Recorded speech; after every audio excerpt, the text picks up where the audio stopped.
El asalto al banco debió durar 10 minutos. 4 horas más tarde, el banco parecía un circo.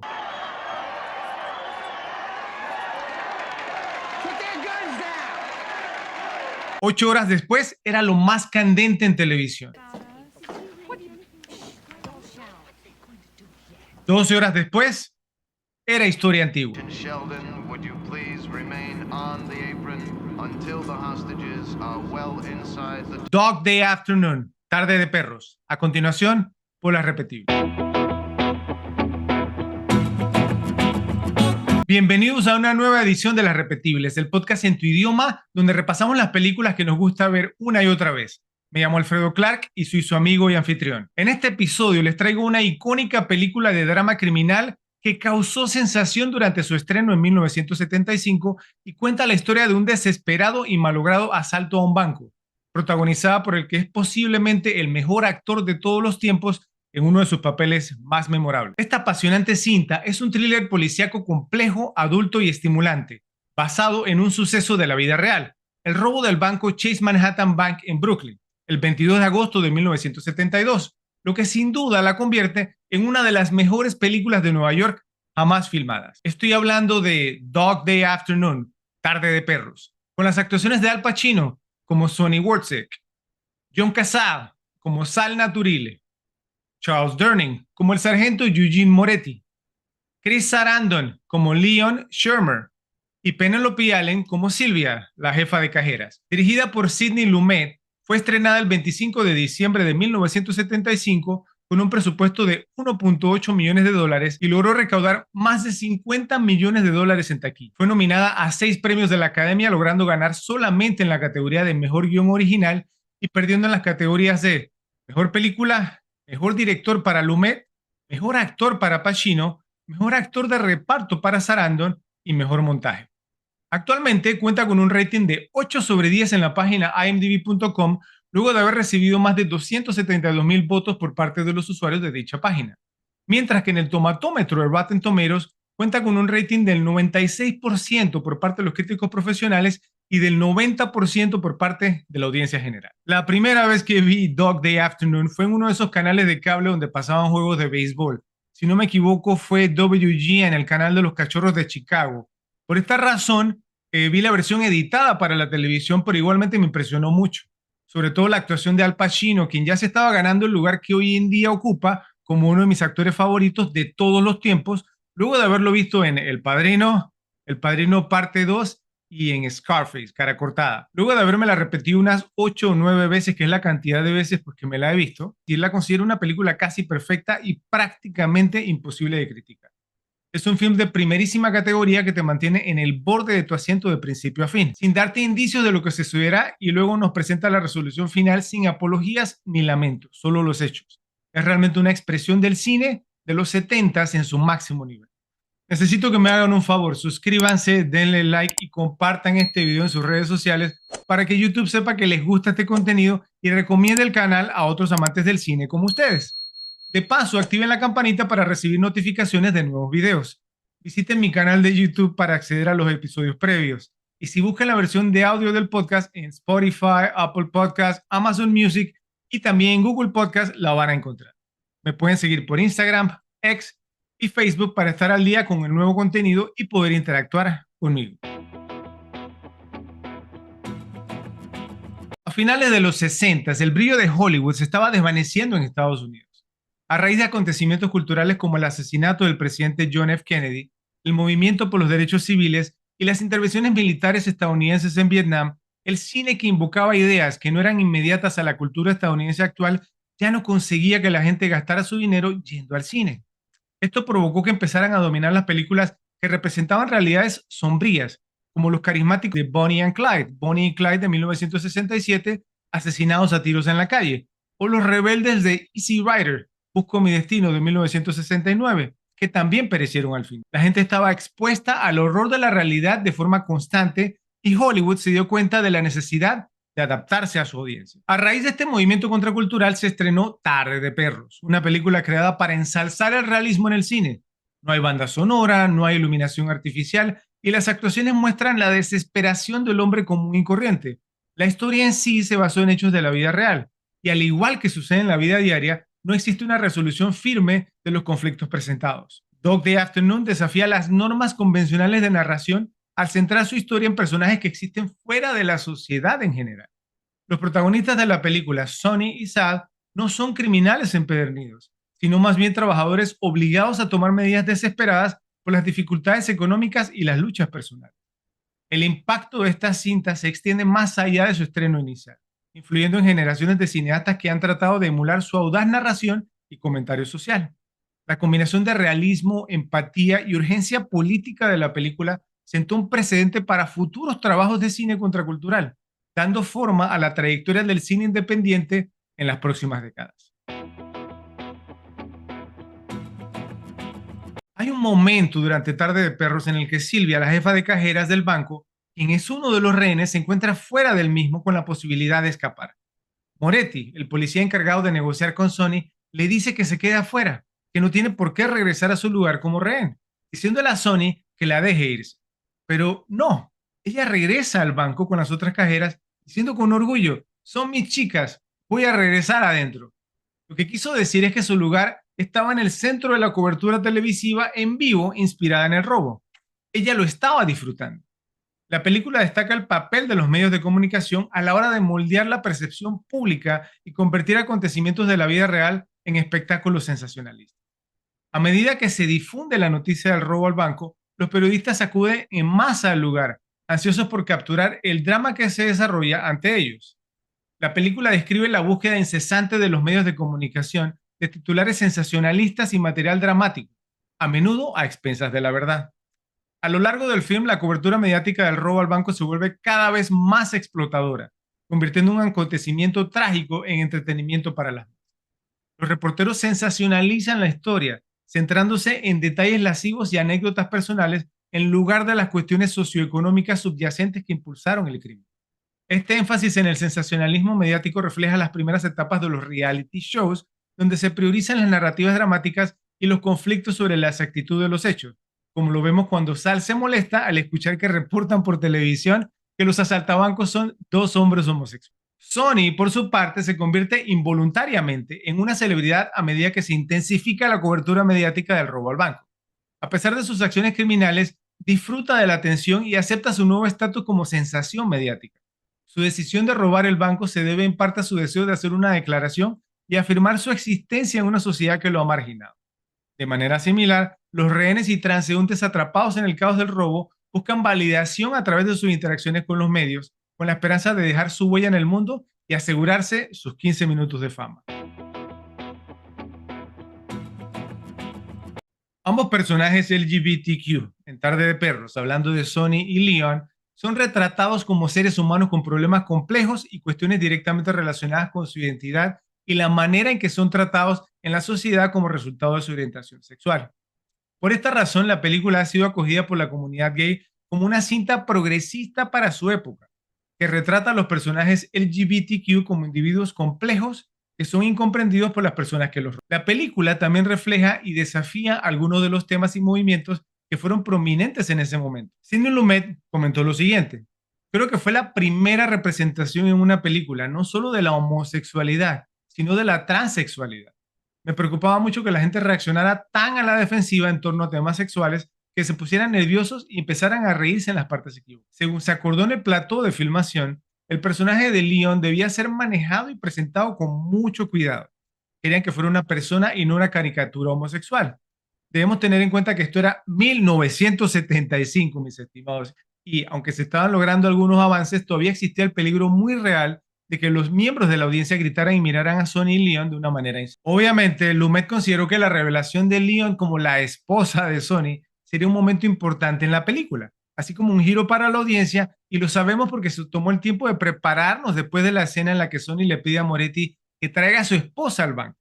Justo después de esa escena nos muestran a Angie, la madre de sus dos hijos. Después de todo esto, esperamos ver a Angie llegar al banco, pero aparece Leon y eso agrega otra capa a la historia.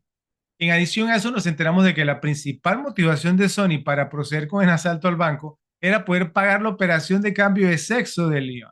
Si las muchas actuaciones fabulosas de Tarde de Perros, su cine inmersivo y su escenario impredecible preservan su lugar en el canon de las grandes películas estadounidenses de los 70s, su retrato sin adornos de personajes LGBTQ mantiene la película en las conversaciones contemporáneas sobre la representación de esta comunidad en el cine. El crédito de Lumet yace en que no hizo la película como una pieza de la agenda LGBTQ, sino que más bien reconoció el drama de esta historia de la vida real y dio su potencial para revelar algo sobre los personajes y la sociedad en que vivimos. Pasando ahora con las mejores escenas, pienso que la primera escena de ellos ingresando al banco y anunciando el asalto me gustó muchísimo y es una clave porque la película no pierde el tiempo, la película va directo al tema. No nos da o no nos dice nada sobre los personajes inicialmente, simplemente vemos sus acciones y nos obliga a juzgar la manera como actúan. Luego, sus propios actos nos van diciendo un poco sobre sus personalidades y conforme va avanzando la trama, entonces lo vamos conociendo mejor. Eso me gustó mucho. Me gusta mucho la escena también cuando Mulvaney, el gerente del banco, le dice a Sony que viene una llamada para él y es Moretti, el policía, y le dice, te tengo en la mira. Ese momento fue clave porque fue el momento en el que Sony y Sal también se dan cuenta de que, bueno, las expectativas que tenían de poder ingresar, tomar el dinero e irse, se habían ido por la borda, ya que ahora les tocaba pues enfrentarse a una situación a la que no querían darle frente y se desploman. O sea, literalmente, y lo vemos en cámara como tanto Sony como Sal se dejan caer al piso y se dan cuenta pues de que la situación, digamos, entonces tomó un giro que ellos no se esperaban y que realmente entonces iban a estar atrapados en el banco por un tiempo. Otra escena que me gustó mucho fue la escena en que Moretti le pide a Sony que salga para que vea lo que se está enfrentando. El tema, pues, cuando Sony sale y ve policías en las azoteas, ve policías por todos lados, y luego empieza a gritar Ática, Ática, ¿sí? Y entonces se gana al público. Esa escena nos dice mucho porque nos muestra que a Sony le gustó recibir el apoyo, pues no, de las personas que estaban a su alrededor. Incluso él lo dice en la escena, él dice, los policías me quieren matar, mira, tienen desenfundadas sus armas. Si no estuviese la prensa aquí, si no estuviese la gente aquí, ya me habrían matado. Entonces la escena es muy poderosa. Otra escena también que es muy buena es cuando Sony se da cuenta que los policías quieren ingresar al banco por la puerta trasera y dispara. Entonces ahí esa parte es clave porque el mismo Sony él lo dice, se da cuenta que Moretti realmente no era la persona que estaba a cargo, pues los policías pues no iban a tomar esa decisión y poner en juego la vida o las vidas de los rehenes al tratar de ingresar al banco por su propia cuenta. Entonces alguien les dio esa orden y el mismo Sony también se percató de ello. Otra escena que me gusta mucho es la escena Sony habla con Angie, ¿sí? Su esposa, después de haber hablado con Leon, su otra esposa, y la manera como filmaron esa escena, un close-up, un acercamiento sobre Pacino, una de las grandes actuaciones que ofreció en su carrera, porque realmente vemos como la desesperación, la desolación por parte de Sony, la situación en la que se encuentra, y realmente es una escena sumamente poderosa. Además, pues que la sigue la escena pues en la que Sony dicta o le dicta a Silvia pues su testamento. Entonces una escena muy, muy, muy poderosa que me gustó mucho. Pasando a lo que envejeció bien, envejeció mal, pienso que la actuación de Al Pacino obviamente envejeció súper bien, una actuación espectacular. Su actuación es la película y la película es su actuación. Y definitivamente, pues no, pienso que es la segunda mejor actuación de su carrera. Ya más adelante les diré cuál fue la mejor. También las actuaciones de John Cazale, de Chris Sarandon y Charles Durning estuvieron fuera de serie, cosas, digamos, porque le añaden mucho peso a la película. Pienso que el hecho de que la película no tenga una banda sonora y solo cuente con la canción Amorina de Elton John durante los créditos iniciales también le da un toque muy particular a la película. Yo creo que eso ayudó como a crear tensión, más tensión todavía en la película y nos ubica a nosotros en la audiencia como en el lugar de los personajes y nos ayuda a nosotros también a crear tensión durante la película. Otra cosa que me gustó mucho fue la manera brillante en que Lumet, sin tener que expresarlo, nos mostró algo sobre las personalidades de Sony y de Sal en la forma en que ellos muestran, digamos, o sacan sus armas en el banco por primera vez.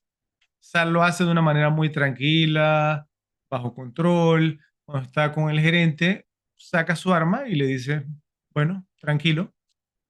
Y Sony lo que hace es que de una manera muy frenética y nerviosa saca pues su arma y pues y eso nos da digamos como un indicio de lo que viene más adelante, que es caos total. Otra cosa que me gustó mucho y pienso que envejeció muy bien es la genialidad de Lumet, digamos, para entrelazar temáticas sociales, ¿no? Digamos, aquí está el trastorno, digamos, de estrés postraumático después de la guerra de Vietnam. Tanto Sony como Sal dijeron que habían participado en esa guerra, que eran veteranos de guerra.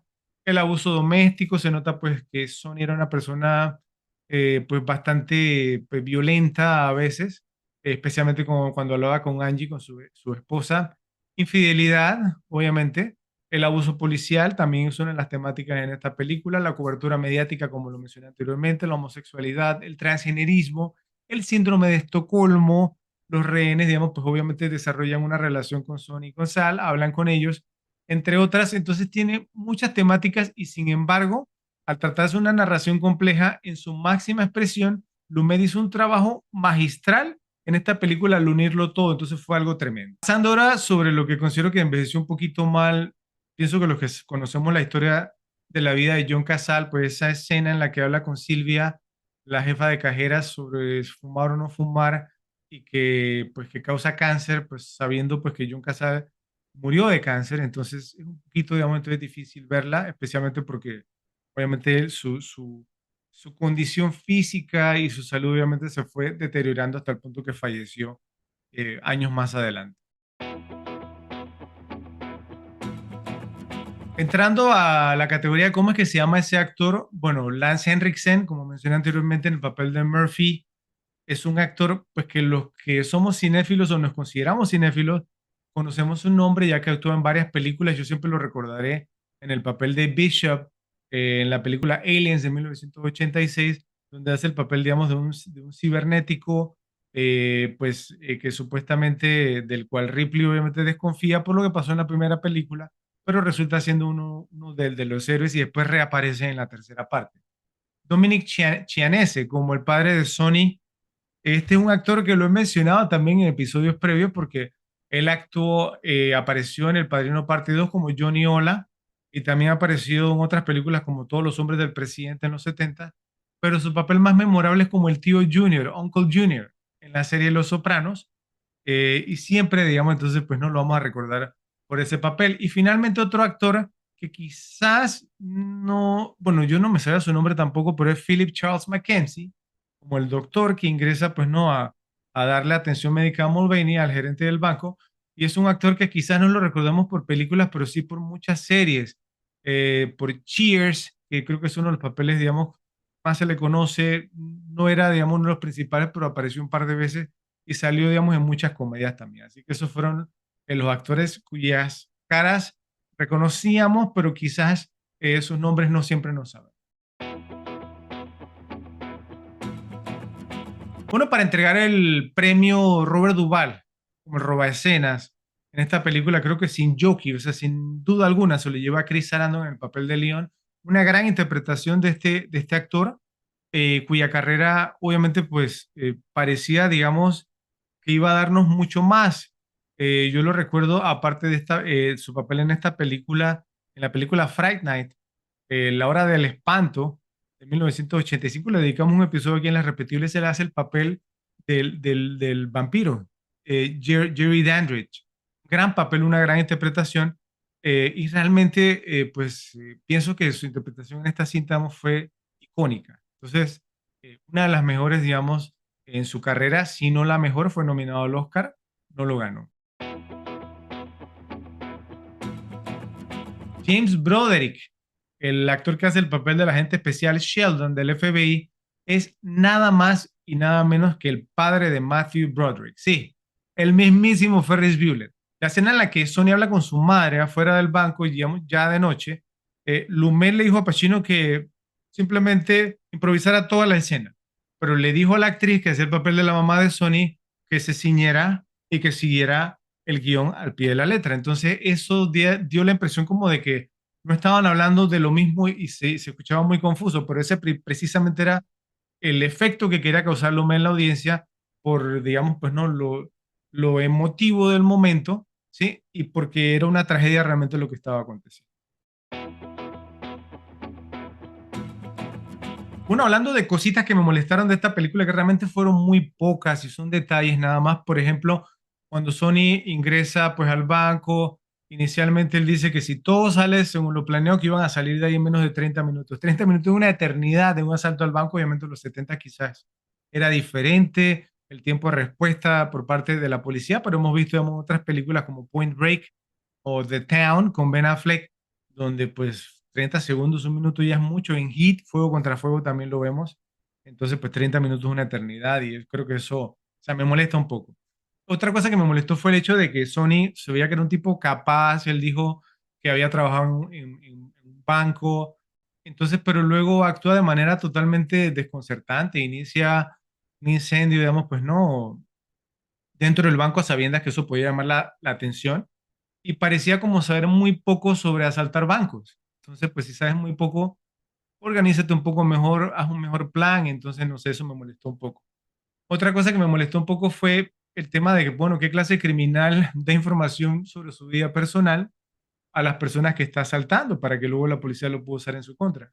No sé. Otra cosa que me molestó, y esto lo hacen mucho en las películas, es que cuando hay algún evento, ¿cierto? La policía establece como un cuartel, ¿sí? O un búnker cerca del lugar, digamos, entonces que tienen que estar viendo. Entonces, en esta instancia fue como una barbería, una peluquería que estaba cruzando la calle del banco. Entonces, nunca explican cómo hacen con el dueño del establecimiento. Obviamente su negocio se ve afectado.